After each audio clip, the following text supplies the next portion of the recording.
Just imagine एक ऐसी जगह जहां लोग भारत के नागरिक तो हैं लेकिन अपने ही देश में अजनबी महसूस करते हैं। एएफएसपीए जैसे कानून से लेकर रेशियल डिस्क्रिमिनेशन तक नॉर्थ ईस्ट इंडिया का एक ऐसा सच है जो ज्यादा लोग नहीं जानते। यहाँ आर्मी की प्रेजेंस इतना स्ट्रॉन्ग है कि स्कूल के बचपन से ज्यादा चेक पॉइंट्स याद रहते हैं। आज हम बात करेंगे कि क्यों नॉर्थ ईस्ट के कुछ लोग इतना ज्यादा डिस्कनेक्टेड फील करते हैं कि उन्होंने अलग होने तक की मांग कर दी। भारत की एक हसीन रीजन नॉर्थ ईस्ट इंडिया में 8 राज्य हैं। अरुणाचल प्रदेश, असम, मणिपुर, मेघालय, मिजोरम, नागालैंड, त्रिपुरा एंड सिक्किम। इन राज्यों को मेनलैंड इंडिया से जोड़ता है एक 22 किलोमीटर का पतला रास्ता, सिलीगुड़ी कॉरिडोर, जिसे चिकन स्नेक भी कहते हैं। यहाँ 200 से भी ज्यादा ट्राइब्स रहते हैं और हर दूसरे किलोमीटर पर लैंग्वेज, कपड़े, कल्चर बदल जाते हैं। ये डाइवर्सिटी किसी ट्रेजर से कम नहीं है, पर फिर भी इनकी आवाज नेशनल मीडिया में ना के बराबर है। आपको शायद स्कूल के टेक्स्ट बुक में ये नहीं बताया गया होगा कि नागालैंड 1963 तक इंडिया का पार्ट भी नहीं था। जब 1947 में इंडिया आजाद हुआ तो नॉर्थ ईस्ट का इंटीग्रेशन बिल्कुल स्मूथ नहीं था। नागालैंड ने तो ओपनली मना कर दिया था। उनका कहना था कि उनकी आइडेंटिटी अलग है, उनका रूल अलग है और वो कभी ब्रिटिश इंडिया का पार्ट ही नहीं थे। इसी वजह से 1947 से 1960s तक उन्होंने इंसर्जेंसी शुरू कर दी, यानी सरकार के खिलाफ आर्म्स उठाने लगे। 1950s में इंसर्जेंसी अपने पीक पर थी, लेकिन इंसर्जेंसी का सबसे बड़ा नुकसान किसने उठाया? आम लोगों ने। बहुत खून खराबा हुआ। तब जाके भारत सरकार ने समझा कि मिलिट्री एक्शन से कुछ नहीं होगा, पॉलिटिकल सॉल्यूशन लाना पड़ेगा। फिर 1960 में दोनों तरफ से लीडर्स का एक बैठक हुआ, जिसमें नागा हिल्स त्वेंसंग एरिया एग्रीमेंट हुआ। इस एग्रीमेंट के तहत नागालैंड को कुछ स्पेशल पावर्स दिए गए और 1963 में नागालैंड इंडिया का 16th स्टेट बना। पर क्या सिर्फ इतना ही काफी था? हर ग्रुप इस डील से खुश नहीं थे। कुछ ने इसे अपनी आजादी की हार मानी और वहां से शुरू हुआ एक लंबा दर्द भरा सफर सेपरेटिस्ट मूवमेंट्स का।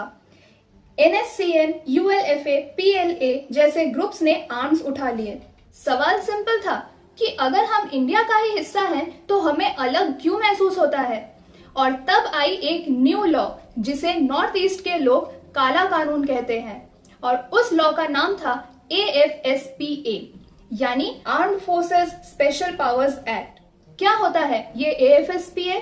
इस लॉ के अंडर आर्मी वारंट के बिना ही अरेस्ट कर सकती थी।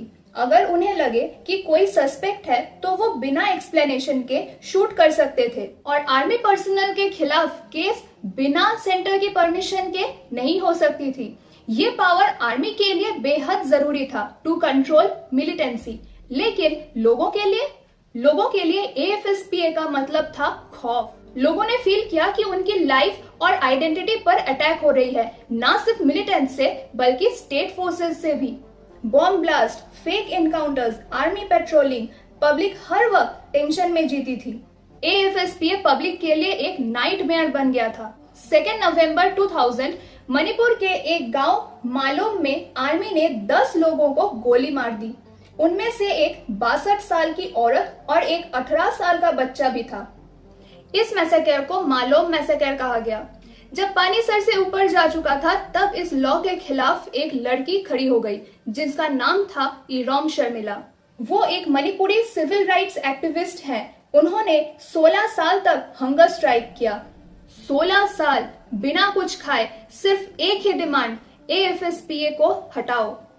उन्हें तुरंत अरेस्ट किया गया अटेम्प्ट टू सुसाइड के चार्ज में। फिर उन्हें हॉस्पिटल में नेसोगैस्ट्रिक ट्यूब से जबरदस्ती लिक्विड फीड कराया जाता रहा। हर साल उन्हें रिलीज कर दिया जाता था और फिर अरेस्ट कर लिया जाता था, और ये साइकिल 16 साल तक चलता रहा। फिर 2016 में जाके उन्होंने अपना हंगर स्ट्राइक खत्म किया, जब उन्होंने ये डिसाइड किया कि वो डेमोक्रेसी के थ्रू इलेक्शन के जरिए चेंज लाने की कोशिश करेंगी। उनकी हार हुई, लेकिन उनकी आवाज जीत गई। आज भी जब AFSPA पर डिबेट होती है तो इरोम शर्मिला का नाम सबसे पहले आता है। उनकी आवाज ने AFSPA के खिलाफ ग्लोबल अटेंशन खींच लिया था। ह्यूमन राइट्स ग्रुप्स जैसे एमनेस्टी इंटरनेशनल, यूएन और इंडिया के एक्टिविस्ट ने भी AFSPA रिपील करने की डिमांड उठाई। फिर नॉर्थ ईस्ट की जमीन पर बदलाव आना शुरू हुआ, पीस टॉक्स होने लगे, मिजोरम अकॉर्ड साइन हुआ, NSCN के लीडर्स ने डायलॉग स्टार्ट किए, ULFA के फैक्शंस ने सीज फायर एक्सेप्ट किया और अब वहां गन्स की जगह लैपटॉप्स उठाए जा रहे हैं। शिलोंग, गुवाहाटी, इम्फाल जैसे सिटीज में नए स्टार्टअप्स बन रहे हैं। हॉर्नबिल फेस्टिवल और शंघाई फेस्टिवल जैसे cultural events international tourism attract कर रहे हैं। और स्पोर्ट्स में नॉर्थ ईस्ट का रेवोल्यूशन सबने देखा। मैरी कॉम, मीराबाई चानू, लवलीना बोरगोहाइन, दीपा कर्मकार, उन्होंने वर्ल्ड स्टेज पे भारत का झंडा लहराया।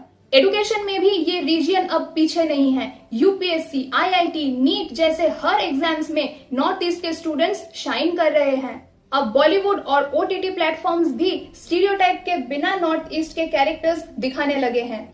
ये साइलेंट रेवोल्यूशन है लेकिन पावरफुल है।